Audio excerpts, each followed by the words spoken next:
एक समय की बात है। किसी गांव में एक व्यापारी रहता था जिसका नाम रमेश था। रमेश एक साधारण और ईमानदार इंसान था जो कि कपड़े का व्यापार करता था।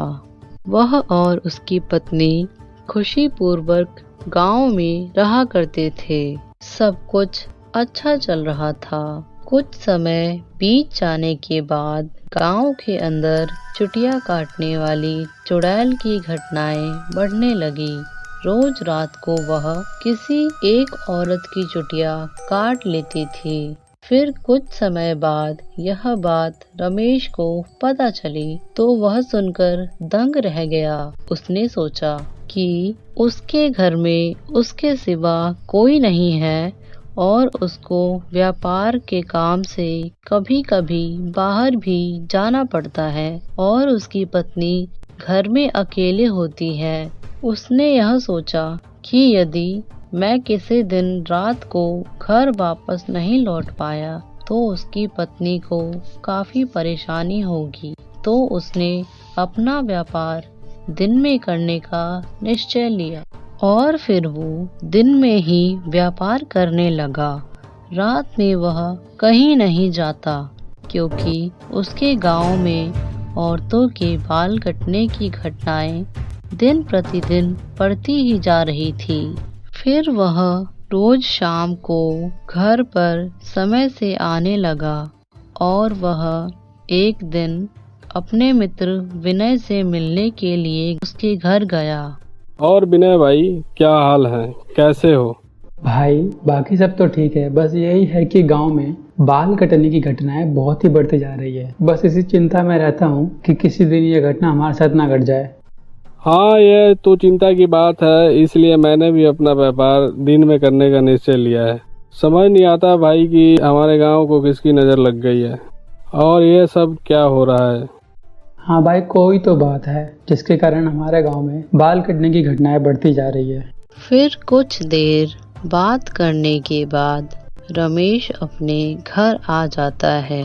तब तक रात हो जाती है और वह देखता है कि उसकी पत्नी अभी अपने बाल बना रही होती है।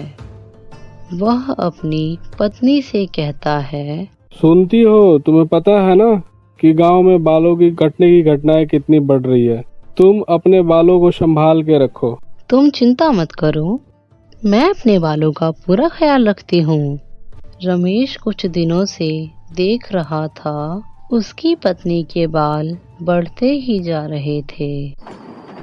फिर जब रात होती है तब विनय के घर बाल काटने वाली चुड़ैल आती है और उसकी पत्नी की चुटिया काट लेती है। तभी गांव में हल्ला मच जाता है। रमेश हल्ला सुनकर उठ जाता है और अपनी पत्नी को आवाज देता है। जब उसकी पत्नी नहीं सुनती है तो वह कमरे से बाहर जाकर देखता है तो वहां पर उसकी पत्नी नहीं होती है और फिर वह बाहर जाता है और देखता है कि भीड़ लगी हुई है। फिर वह विनय से पूछता है, क्या हुआ विनय भाई, रात में हल्ला क्यों कर रहे हो? अरे भाई क्या बताऊं, वो चुटिया काटने वाली चुड़ैल ने मेरी भी पत्नी की चुटिया काट ली। गांव वाले सोचते हैं कि इस चुड़ैल को पकड़ने के लिए कुछ इंतजाम तो करना ही पड़ेगा, वरना यह रोज ऐसे ही सबके बाल काटती रहेगी। तभी रमेश अपने घर आता है और देखता है कि उसकी पत्नी अपने बालों पर कंघी कर रही है।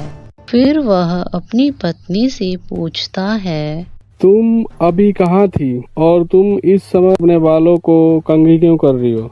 मैं अपने बालों का जरूरत से ज्यादा ख्याल रखती हूँ। तभी रमेश को शक होता है और फिर वह अगले दिन विनय से मिलकर यह बात उसको बताता है।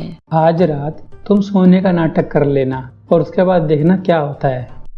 जब रात होने का समय होता है तो विनय रमेश के घर जाता है और रमेश विनय को अपने घर में छुपा देता है और खुद सोने का नाटक करने लगता है। कुछ देर बाद रमेश की पत्नी अपने बिस्तर से उठकर धीरे धीरे घर से बाहर जाने लगती है। तभी रमेश और विनय उसका पीछा करते हैं।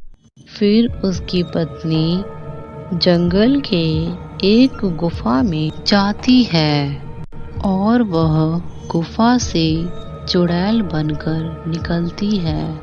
फिर वह गांव में एक घर में दाखिल होती है। तभी रमेश और विनय भी उसके पीछे घर में पहुंच जाते हैं। चुड़ैल उस औरत की चुटिया काटने जा ही रही होती है कि वह उसको रोक लेते हैं। रमेश उसे बातों में उलझा देता है।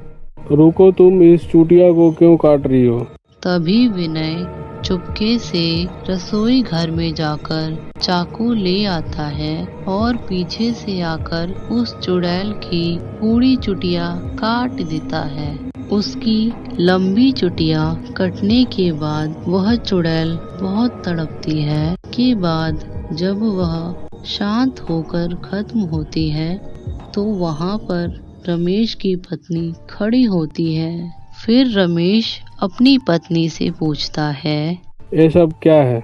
मुझ पर किसी चुड़ैल का साया था जो आप लोगों को चुटिया काटने से खत्म हो गया और मुझे उस चुड़ैल से हमेशा के लिए आज़ादी मिल गई। और इस तरह से गांव वालों को भी इस मुसीबत से छुटकारा मिलता है। उसके बाद रमेश और उसकी पत्नी खुशी खुशी अपना जीवन व्यतीत करते हैं।